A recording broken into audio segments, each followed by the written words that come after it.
So today we're going to talk about traditionalism and if it's rigorism or pharisaism or love.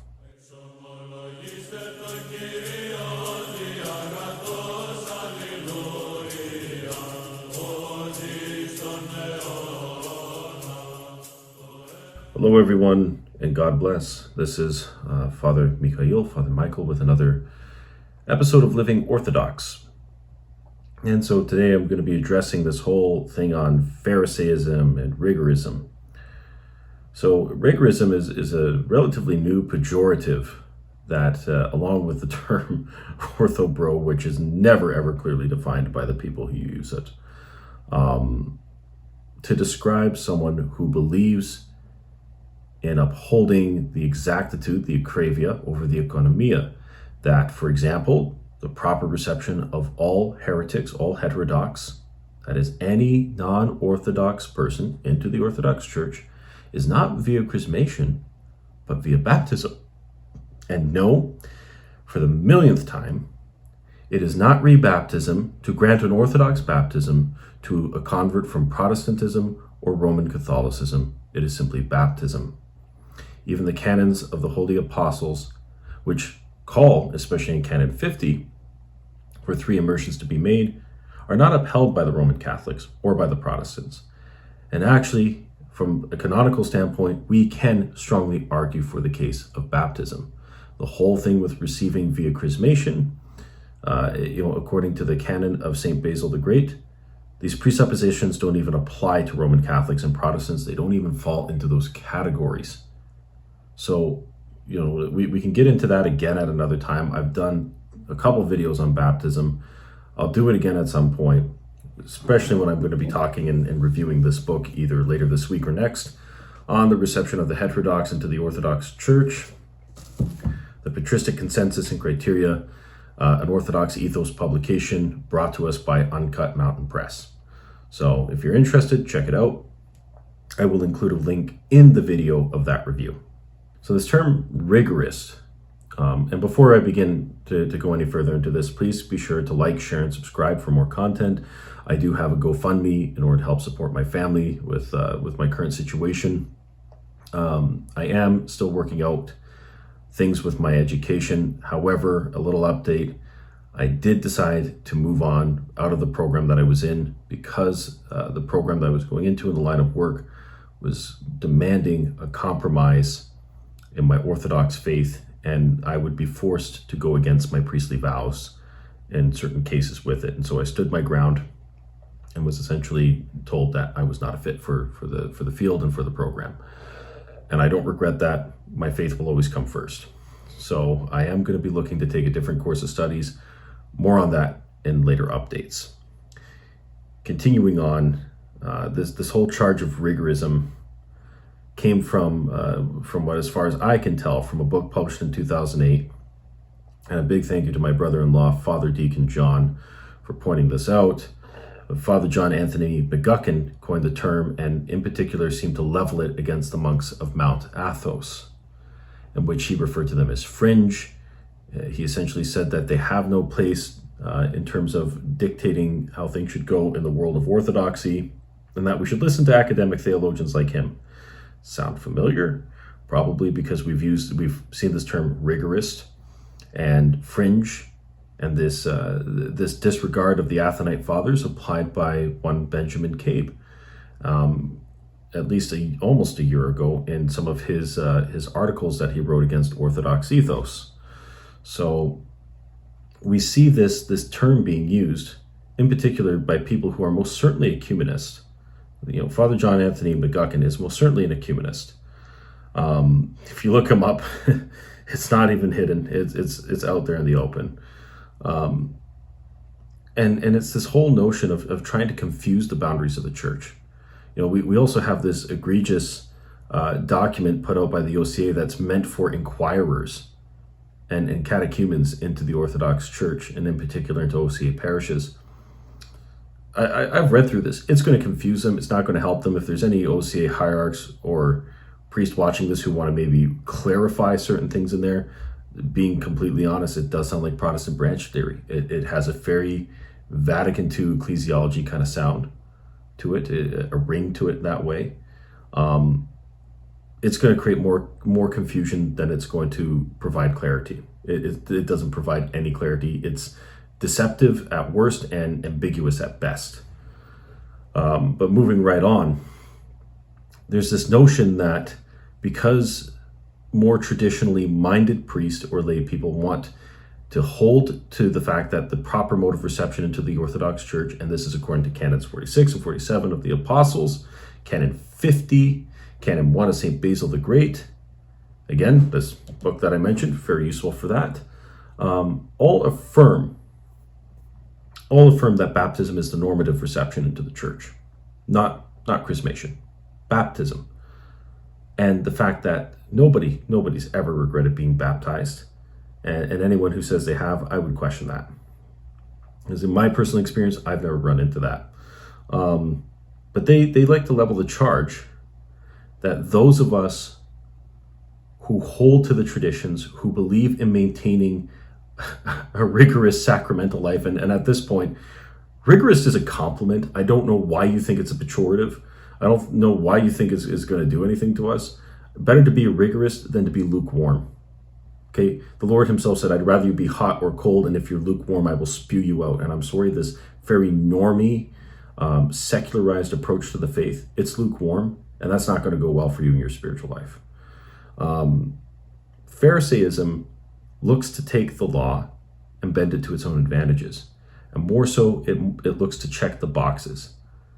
So an early example of Economia in the gospel is when the Pharisees are questioning Christ about divorce and marriage. Christ asserts that there's one marriage.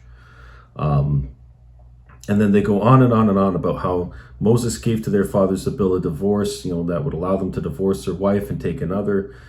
And Jesus acknowledges this, but says, this was given because of your weakness.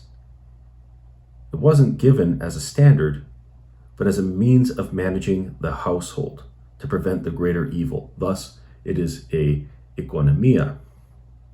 And so this economia was applied to the Jews because the Jews at that time could divorce their wives over any stupid thing. But the problem was that prior to this bill of divorce, if they didn't like the way the wife cooked, if they didn't want her, they could simply put her on the street or kill her. And so Moses gave them this as an economia, as a condescension to weakness to prevent a greater evil from happening. But in the time of Jesus, the Pharisees applied that as a standard practice. Why? Because in other words, Pharisaism is rules for thee and not for me.